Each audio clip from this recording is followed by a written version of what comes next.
Bienvenue sur Vivre en pleine conscience. Si cela n'est pas déjà fait, abonne-toi afin de ne plus louper aucune vidéo et active la cloche de notification pour être prévenu dès la sortie d'une nouvelle vidéo. Et n'oublie pas, la vie se passe ici et maintenant, alors profite de l'instant présent. Eckhart Tolle.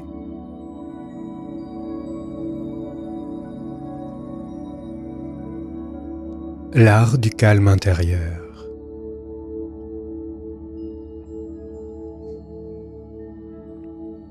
La prochaine étape de l'évolution humaine consistera à transcender la pensée.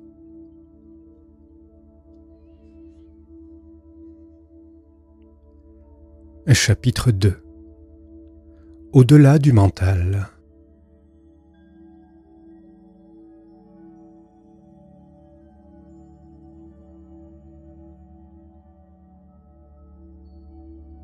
La condition humaine, c'est d'être immergé dans la pensée.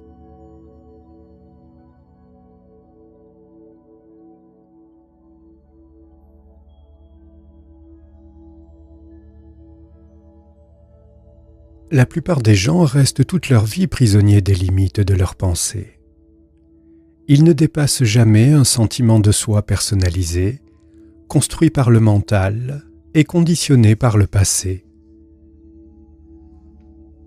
Tout comme en chaque être humain, votre conscience comporte une dimension beaucoup plus profonde que la pensée. C'est votre essence même. On peut l'appeler présence, attention, conscience inconditionnée. Dans les enseignements anciens, c'est le Christ intérieur, votre nature de Bouddha. Découvrir cette dimension vous libère, ainsi que le monde, de la souffrance que vous vous infligez, de même qu'aux autres, lorsque le petit moi définit tout votre bagage et mène votre vie. L'amour, la joie, l'expansion créatrice et la paix intérieure durable ne peuvent pénétrer dans votre vie qu'à travers cette dimension inconditionnée de la conscience. Si vous reconnaissez, même par instant, que les pensées traversant votre esprit ne sont que des pensées, si vous observez vos schémas réactionnels à mesure qu'ils se produisent, alors cette dimension émerge déjà en vous. C'est la conscience dans laquelle surviennent les pensées et les émotions. C'est l'espace intérieur intemporel où se déploie le contenu de votre vie.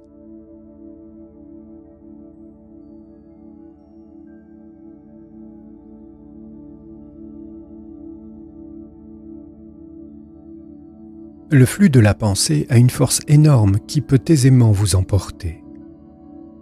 Chaque pensée se donne tellement d'importance. Elle veut attirer toute votre attention. Voici une nouvelle pratique spirituelle à votre intention. Ne prenez pas vos pensées trop au sérieux.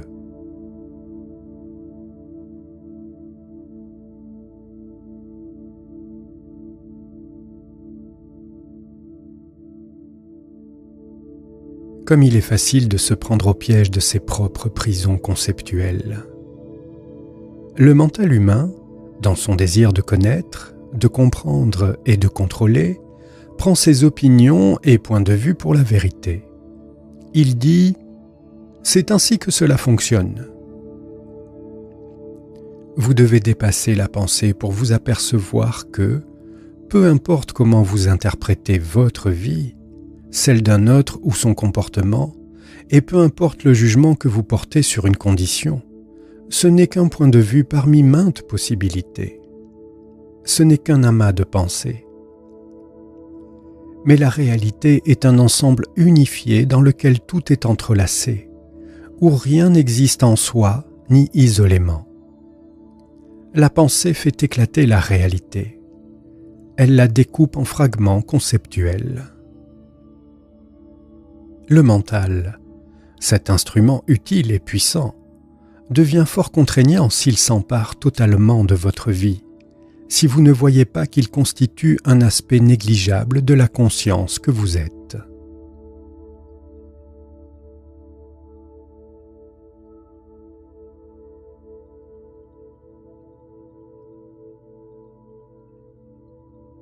La sagesse n'est pas un produit de la pensée.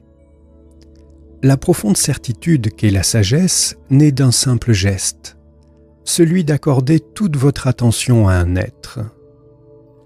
L'attention, c'est l'intelligence primordiale, la conscience même. Elle dissout les barrières de la pensée conceptuelle et s'accompagne de la reconnaissance que rien n'existe en soi ni séparément.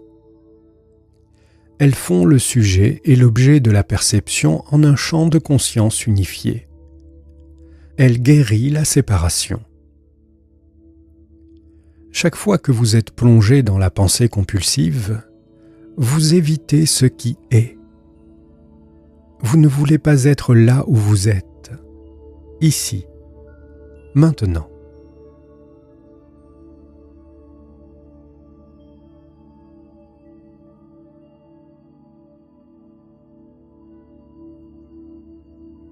Les dogmes, qu'ils soient religieux, politiques, scientifiques, naissent de la croyance erronée selon laquelle la pensée peut englober la réalité ou la vérité. Ils sont des prisons conceptuelles collectives. Le plus curieux, c'est que les gens adorent leurs cellules, car elles leur donnent un sentiment de sécurité et la fausse impression de savoir. Rien n'a infligé à l'humanité plus de souffrance que ces dogmes. Tout dogme finit tôt ou tard par s'effondrer, oui, car la réalité finit par révéler sa fausseté. Même si l'on n'en voit pas l'illusion fondamentale, il sera remplacé par d'autres. Quelle est cette illusion fondamentale ? L'identification à la pensée.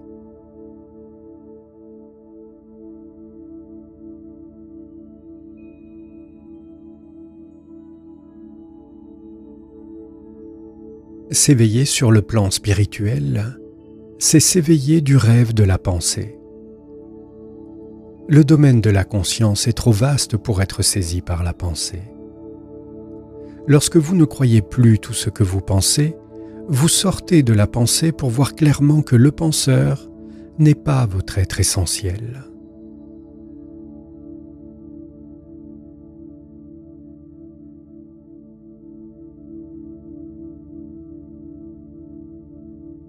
Comme le mental dépend de l'insuffisance, il est toujours avide d'avoir davantage. En vous identifiant au mental, vous tombez très facilement dans l'ennui et l'agitation. L'ennui signifie que le mental a faim de stimuli, de stimulations intellectuelles, et que son appétit n'est pas satisfait.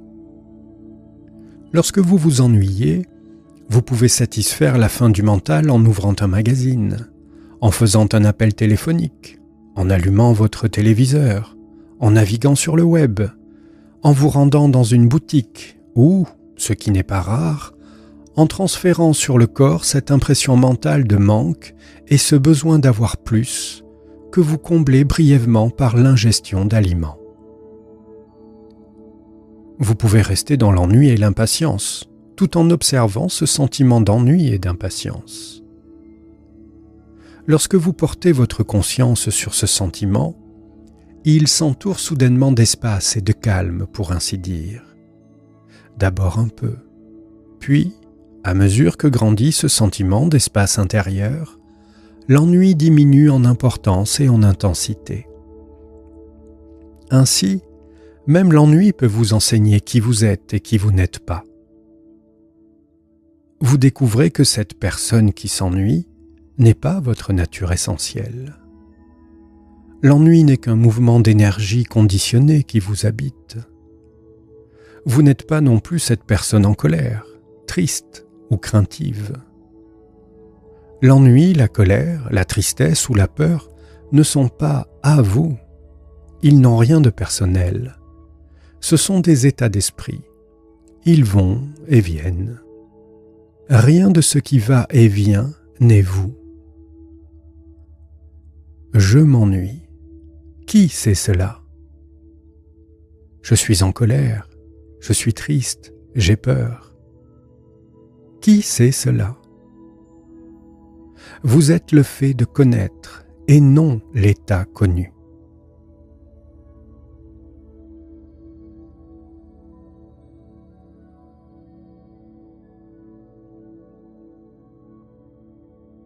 Tout préjugé implique l'identification au mental. Il signifie que vous ne voyez plus l'autre humain, mais seulement l'idée que vous en avez. Ramener à un concept la vitalité d'un être humain constitue déjà une forme de violence. Si elle n'est pas enracinée dans la conscience, la pensée devient égoïste et dysfonctionnelle. L'ingéniosité dépourvue de sagesse est extrêmement dangereuse et destructrice. C'est l'état actuel de la majeure partie de l'humanité. L'amplification de la pensée par la science et la technologie, ni bonne ni mauvaise en soi, est elle aussi devenue destructrice, car, souvent, la pensée initiale n'est pas enracinée dans la conscience. La prochaine étape de l'évolution humaine consistera à transcender la pensée. C'est notre tâche urgente. Cela ne veut pas dire cesser de penser, mais tout simplement ne pas être identifié à la pensée, ni possédé par elle.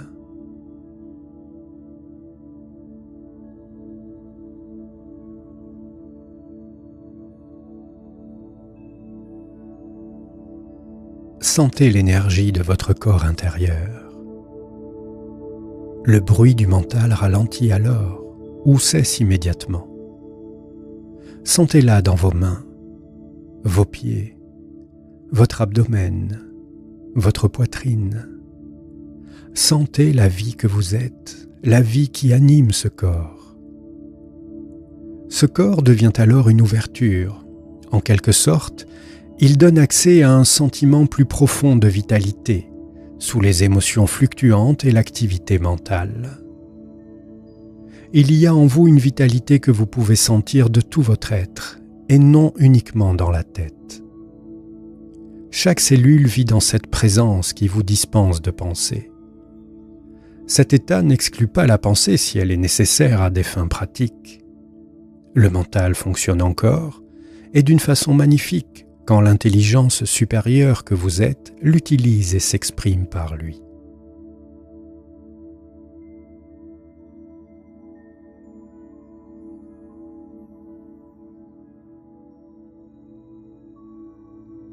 Vous ne l'avez peut-être pas remarqué, mais de brèves périodes de conscience sans pensée se produisent déjà d'une manière naturelle et spontanée dans votre vie. En vous livrant à une activité manuelle, en traversant une pièce, en attendant au comptoir de la ligne aérienne, vous pouvez être si complètement présent que les parasites mentaux habituels se calment pour laisser place à une présence consciente. Vous pouvez aussi regarder le ciel ou écouter quelqu'un sans faire de commentaire mental intérieur. Vos perceptions deviennent claires comme du cristal, limpides et dépourvues de pensée. Pour le mental, cela ne compte pas, car il a d'autres chats à fouetter. De plus, comme ce ne sont pas des moments mémorables, vous ne les avez pas remarqués. En réalité, c'est ce qui vous arrive de plus important.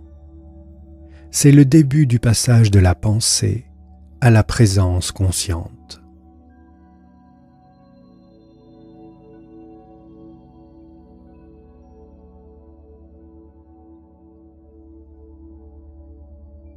Acclimatez-vous avec aisance à l'état de non-savoir. Il vous permet de dépasser le mental, qui essaie toujours de conclure et d'interpréter, craignant de ne pas savoir. Ainsi, lorsque vous êtes à l'aise dans le non-savoir, vous dépassez déjà le mental. De cet état surgit alors une certitude plus profonde, non conceptuelle.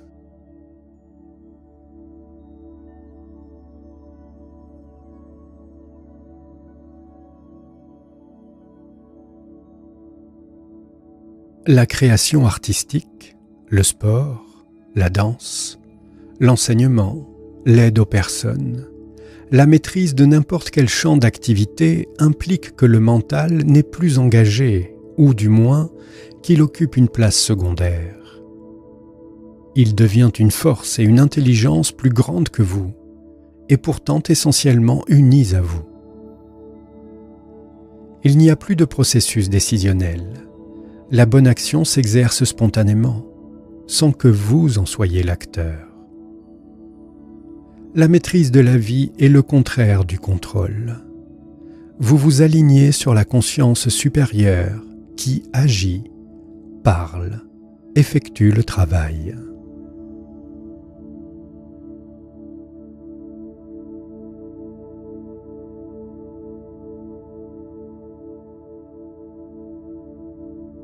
Un instant de danger peut susciter une cessation temporaire du flux de la pensée, et ainsi vous donner un aperçu de ce que veulent dire la présence, l'éveil ou la conscience.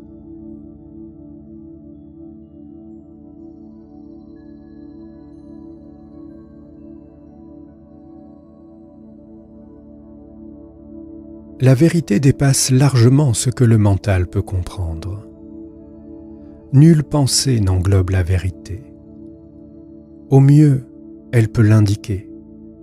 Par exemple, celle-ci. Toutes choses sont intrinsèquement une. C'est là une indication, non une explication. Comprendre ces paroles, c'est sentir au fond de vous la vérité qu'elles indiquent.